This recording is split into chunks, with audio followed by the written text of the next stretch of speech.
Malakias, Kabanata 2.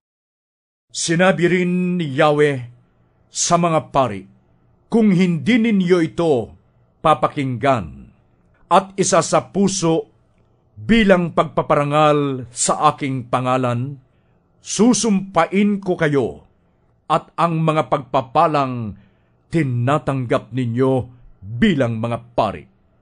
Sa katunayan, sinumpa ko na ang mga iyon, sapagkat hindi ninyo isinasapuso ang aking utos. Paparusahan ko ang inyong mga anak, at ipapahid ko sa inyong mukha ang dumi ng mga hayop na inihahandog ninyo sa panahon ng mga kapistahan. Itatapon din kayo sa tambakan ng dumi. Dahil dito'y malalaman ninyo na ibinigay ko sa inyo ang utos na ito upang magpatuloy ang aking tipan kay Levi.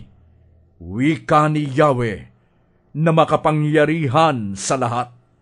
Sa tipang iyon, pinangakuan ko siya ng buhay at katiwasayan, at ipinagkaloob ko nga ito sa kanya upang igalang niya ako. Iginalang naman niya ako at kinatakutan. Itinuro niya ang tama at hindi ang mali. Namuhay siya ng matuwid at matapat sa akin at tinulungan ng maraming tao upang huwag nang gumawa ng kasamaan. Tungkulin ng mga pari na ituro ang tunay na kaalaman tungkol sa Diyos. Sila ang dapat sangguniin ng mga tao tungkol sa aking kalooban, sapagkat sila ang mga sugo ni Yahweh na makapangyarihan sa lahat.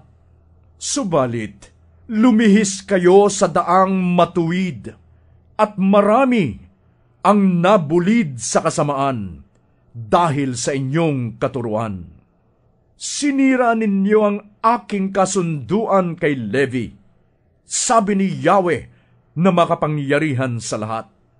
Kaya hahayaan kong kamuhian at hamakin kayo ng mga tao, sapagkat hindi ninyo sinusunod ang aking kalooban at hindi pantay-pantay ang inyong pakikitungo sa mga tao kapag sila'y tinuturuan ninyo. Hindi ba iisa ang ating Ama?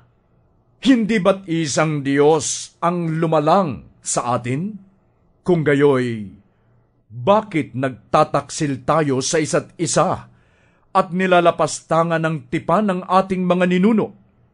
Sumira ang Huda sa kanyang pangako sa Diyos, at dahil dito'y naganap sa Israel at sa Jerusalem ang isang kasumpa-sumpang pangyayari.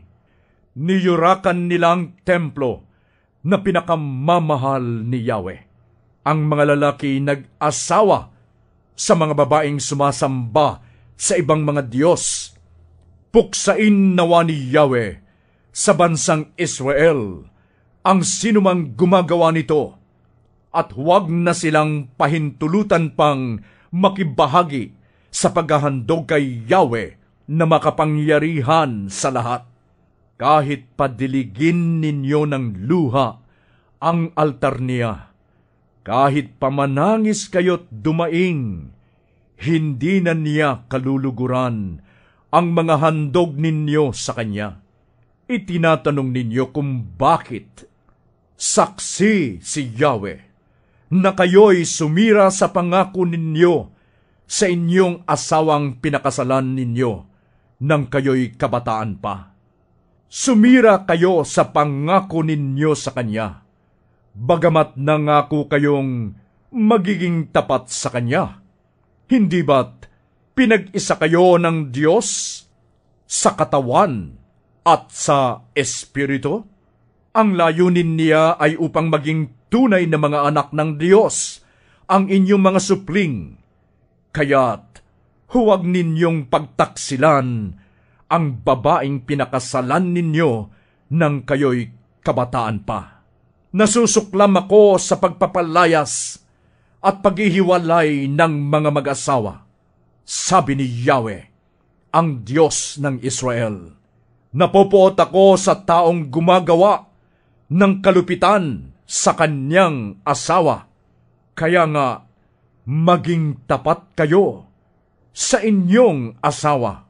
Sawang-sawa na si Yahweh sa inyong mga sinasabi, subalit itinatanong pa ninyo, bakit siya nagsasawa? Sinasabi ninyong mahal ni Yahweh ang mga gumagawa ng kasamaan at nalulugod siya sa kanila. Itinatanong din ninyo, nasaan ang Diyos na makatarungan?